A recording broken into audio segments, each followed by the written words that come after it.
Olá a todos, é com muita honra e satisfação que o nosso time de especialistas do MED Masterclass está participando deste congresso, que é o primeiro CONAMEDEX, é o Congresso Nacional de Medicina no Exterior. É um incentivo muito grande para você, médico estrangeiro, que está fazendo medicina fora do Brasil e que tem interesse em revalidar o diploma aqui no nosso país. Eu agradeço em nome de todo o time do MED Masterclass pelo convite, pela confiança de deixar com que nós trouxéssemos para vocês informações extremamente relevantes para o processo de revalidação e para vocês que estão se preparando para revalidar o diploma médico aqui no nosso país. Hoje nós vamos começar ensinando para vocês o passo a passo de todo o processo da revalidação do diploma médico aqui no Brasil. Primeiramente, eu gostaria de me apresentar. Eu sou o Dr. Marcos Fernandes e faço parte desse time de especialistas. Eu sou o cofundador do MED Masterclass. Nós somos uma plataforma médica de educação continuada que tem o objetivo de levar conhecimento complementar a você, jovem médico ou estudante de medicina que quer fazer algum processo de concursos médicos ou que você quer se capacitar na área da medicina. Nós temos vários cursos complementares, tanto teóricos, quanto cursos práticos, quanto treinamentos que vão levar vocês a atingir o objetivo tão sonhado, que é a revalidação do diploma médico de vocês aqui no nosso país. Antes da gente começar realmente com esse tema extremamente importante, que é o passo a passo da revalidação do nosso diploma médico, eu queria fazer para vocês uma breve reflexão sobre o sonho de revalidar o seu diploma médico aqui no nosso país.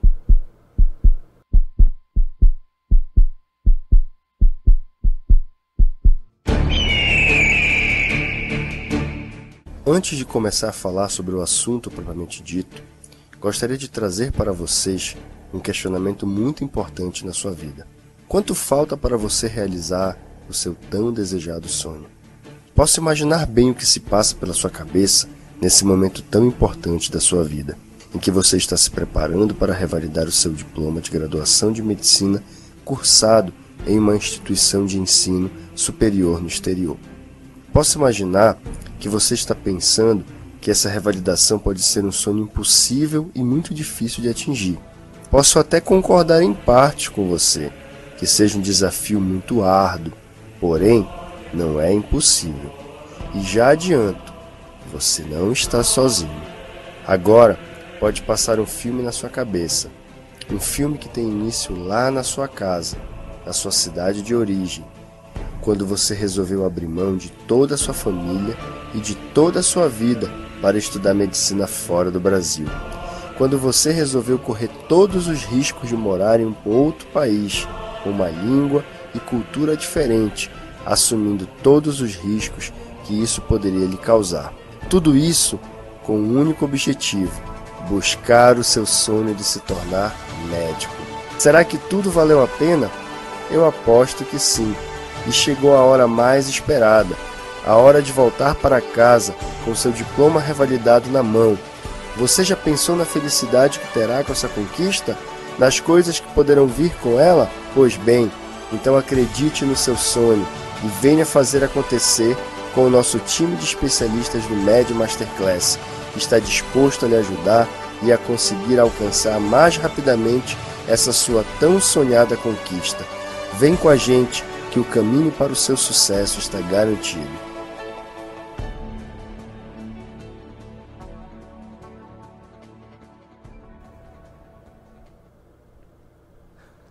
Eu espero que agora toda a motivação que vocês já tinham, ela seja duplicada após essa reflexão que a gente fez. O nosso objetivo aqui é levar para vocês todo esse conhecimento para que esse caminho árduo que vocês têm para seguir ainda no processo de transformação e de estudo seja um caminho amenizado para que vocês realmente consigam atingir o sonho de vocês, que é revalidar o diploma aqui no nosso país. Eu vou fazer uma contextualização agora muito interessante, muito importante, que vai falar sobre todo o processo do Revalida. Então, podem perceber aqui que em 2011 nós tínhamos um número de participantes desse processo e que agora em 2017, que foi o último ano que teve o Revalida, ou melhor, é válido lembrar um detalhe, o Revalida de 2017 ainda não foi finalizado, tá? Então isso vai ser objeto do nosso último assunto que vai ser comentado nessa aula, tá? Então voltando aqui, em 2011 nós tínhamos o número X de participantes e que em 2017 esse número, ó, ele aumentou bastante. Nós tínhamos em média mais ou menos uns 536 participantes que fizeram o Revalida em 2011. E hoje nós temos mais ou menos 7.000 pessoas, 7.000 candidatos que prestaram a prova do Revalida, tá bom? Então, esse número, ele não é um número que vem acompanhando a aprovação dos candidatos que fazem. Então, para vocês verem, essa linha aqui embaixo, de 2001 a 2017, ela não é uma linha crescente, mas ela não cresce muito parecida e semelhante com a linha do número de participantes. Ou seja, todo mundo que faz o Revalida, que presta a prova do Revalida, precisa estar bem preparado, precisa estar bem acompanhado e bem atualizado de todos os assuntos para que você consiga alcançar o seu objetivo. Vocês podem perceber que em 2016 foram 6.000 candidatos que prestaram a prova do Revalida e somente 2.308 foram aprovados. Tá? É importante lembrar, isso a gente vai falar posteriormente, mas já adianto para vocês que o Revalida ele não tem concorrência, você concorre com você mesmo. Então você tem que atingir uma pontuação mínima para que você possa ser aprovado em todo o processo. Tá? Então, a cada ano cresce o número de candidatos para a revalidação do diploma. Tá? E o processo de 2017 foi um processo muito instável, ele ainda não foi concluído. Tá? Foi lançado o edital, né, e que há uma previsão para que no segundo semestre de 2018 seja feito a segunda etapa do Revalida, que é a prova prática. E o edital de 2018 só vai ser lançado após a conclusão do processo. Tá? Então, agora, recentemente, a Comissão de Educação ela aprovou esse projeto de lei aqui, 4.067, né, que estava em tramitação, e ela aprovou esse projeto, e isso foi um grande avanço, por quê? Porque ela vai tornar obrigatório a realização do processo do Revalida aqui no nosso país, tá bom? Anteriormente, o Revalida, ele era regulamentado por essa legislação de 2001, tá? Era uma portaria interministerial de 2001 e ele era regulamentado através dessa portaria. Agora, a gente já tem realmente algo legal que institucionaliza o Revalida como um processo realmente válido. Tá? Então, aquelas especulações que todo mundo tinha, será que acabou, será que não acabou? Realmente, já foi instituída uma comissão, né, que vai preparar, que já está em andamento, eles estão fazendo todos os trâmites para que seja levado até vocês o conhecimento do novo processo e como é que ele vai ser instituído. E hoje, né, quais são as formas que temos para revalidar o seu diploma aqui no nosso país? Eu diria que nós temos essas 5 formas interessantes e importantes que vocês devem saber muito e deve ficar muito clara na cabeça de vocês. A primeira delas é complementação curricular, tá? A segunda delas é revalidação pelas universidades que não aderiram ao processo do Revalida, e a mais famosa que todo mundo sabe é a prova da UFMT. Existe também uma coisa nova que já era antiga, tá? Mas que começou a aparecer mais agora e começou a ser mais discutida agora, que é a plataforma Carolina Bore. Tá? Existem os exames do INEP, que é o Revalida propriamente dita, que é o mais famoso, e existe uma forma que já vem cada vez menos sendo utilizada, que é a liminar judicial. Então, eu coloco que essas 3 primeiras formas aqui, elas têm uma legislação que elas as amparam. Tá? Então, tanto a complementação curricular quanto a revalidação pelas universidades e a plataforma Carolina Bore, elas acabam sendo um processo de revalidação que em algum momento elas se confundem e elas se complementam, tá bom? A gente vai falar delas daqui a pouquinho, posteriormente, tá?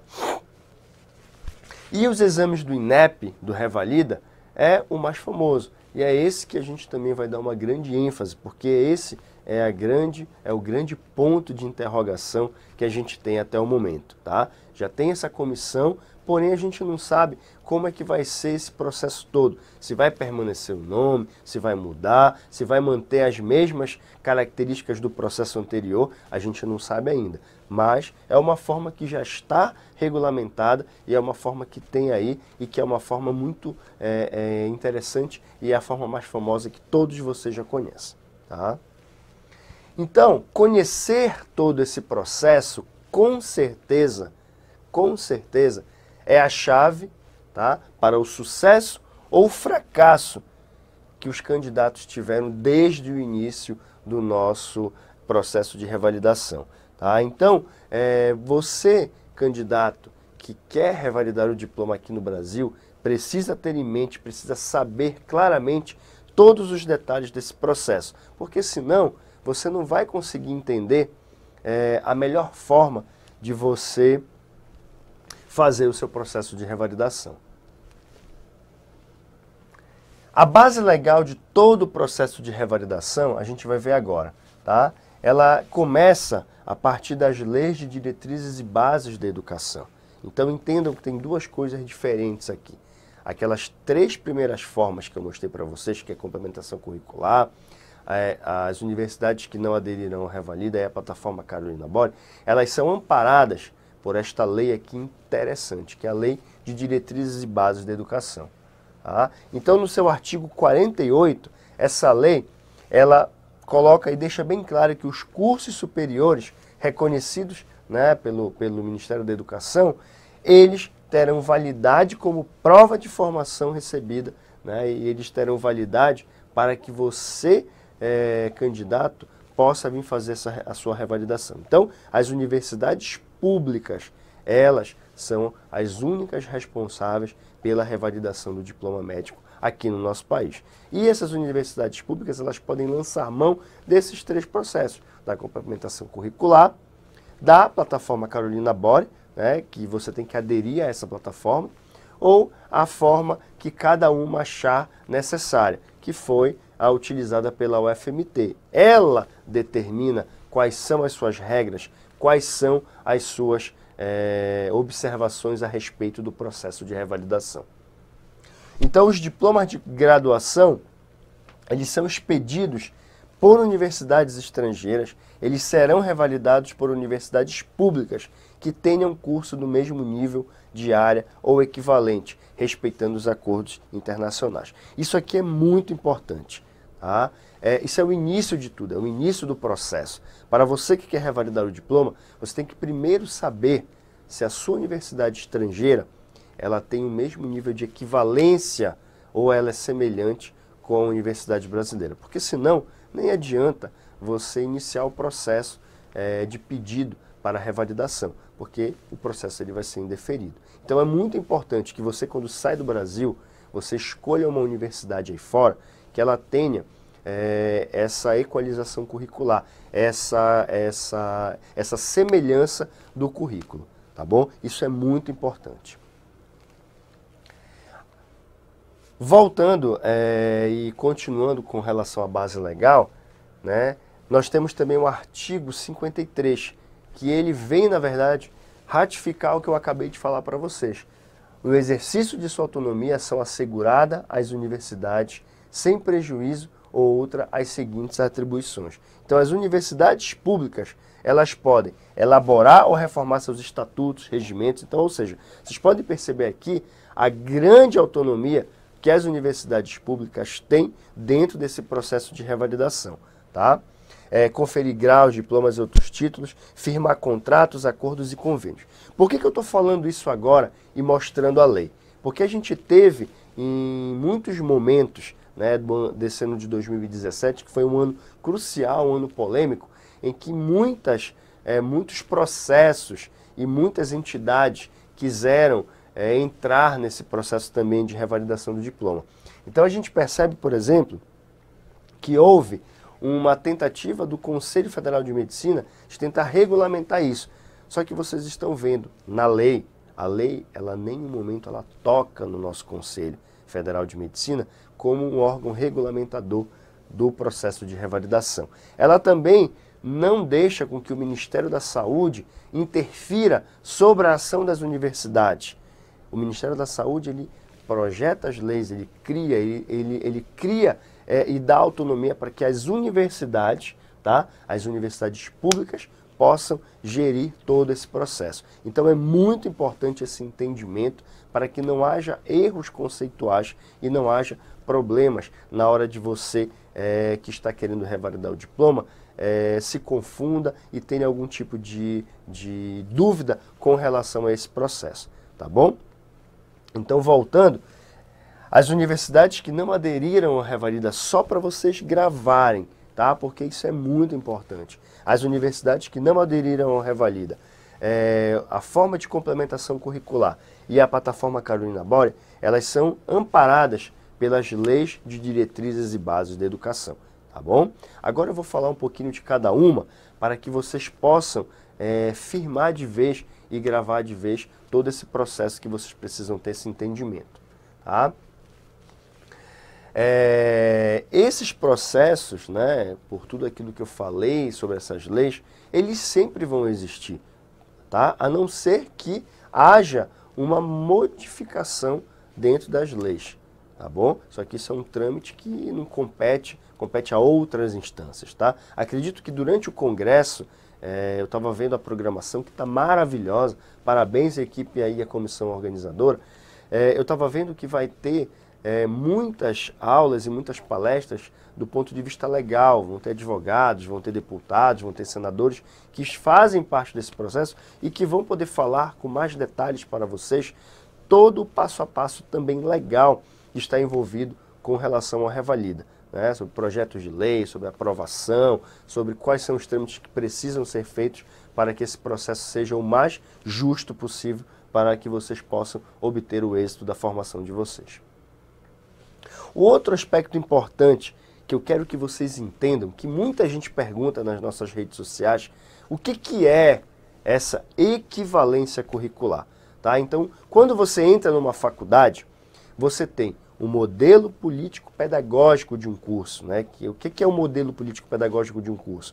É toda a estrutura, é todo o norteamento que o aluno vai ter durante os 6 anos de formação. Fala sobre as dinâmicas de aula, sobre o conteúdo programático, enfim, é o modelo do currículo que vocês vão ter para a formação de vocês, tá? Então isso é o modelo político-pedagógico. E o que é que isso tem a ver? Por que eu tenho que saber isso? Porque através desse conhecimento é que você vai procurar saber, você que está no primeiro ano, segundo ano, que já está pensando em fazer a revalidação, porque tem que pensar já, né, não é uma coisa muito distante, né, então você já tem que começar a pensar nisso.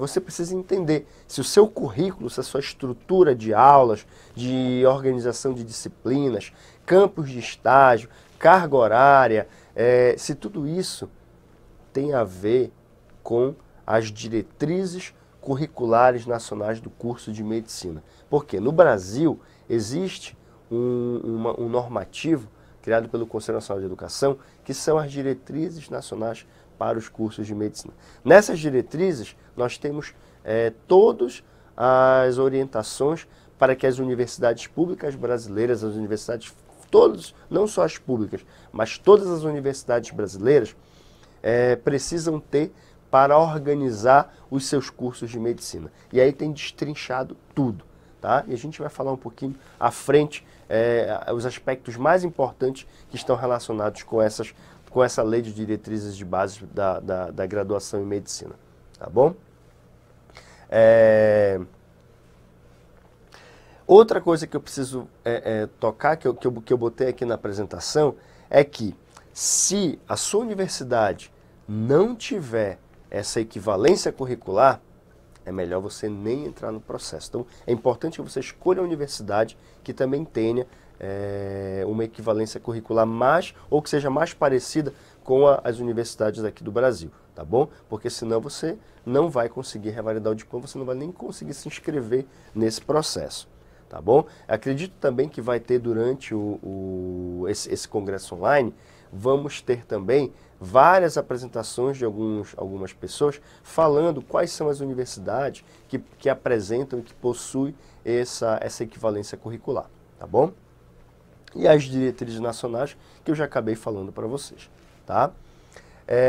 A estrutura curricular, né, que eu já acabei, na verdade, mostrando, eu vou só reforçar, elas são um modelo político-pedagógico, né, aquilo que eu falei. Elas são uma estrutura, todas as orientações de como vocês vão ser formados dentro do processo todo de formação. Então, esses aqui é um resumo do resumo bem básico das coisas mais importantes que vocês têm que observar nas universidades que vocês fazem, se vocês têm essa equivalência, né? Saber essa preceptoria, como é que é feita a questão da preceptoria, a carga horária mínima dos cursos de medicina das universidades aqui do Brasil, no mínimo, eles têm que ter 7.200 horas, tá? Divididas entre práticas e teóricas, sendo que a carga horária do internato, que são os 2 últimos anos dos cursos de medicina, eles não podem ser menor do que 35% da carga horária total. Ou seja,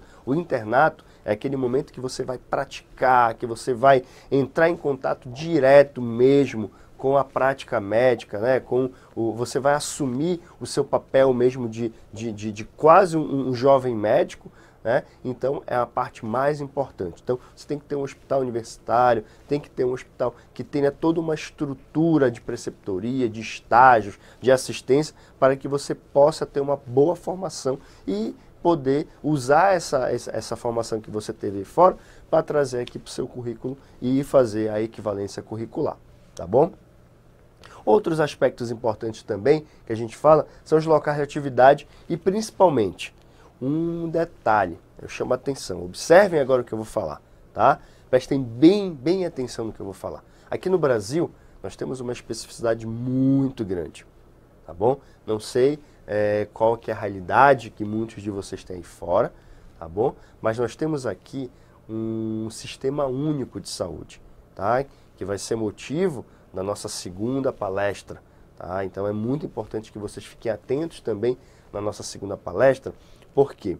Porque nós vamos fazer uma estruturação, nós vamos mostrar para vocês como é que se estrutura o sistema de saúde brasileiro, tá? Por quê? Porque é o campo de atuação, é o campo em que vocês, quando vierem para cá, com o diploma revalidado, vão poder atuar facilmente no nosso sistema de saúde, tá bom?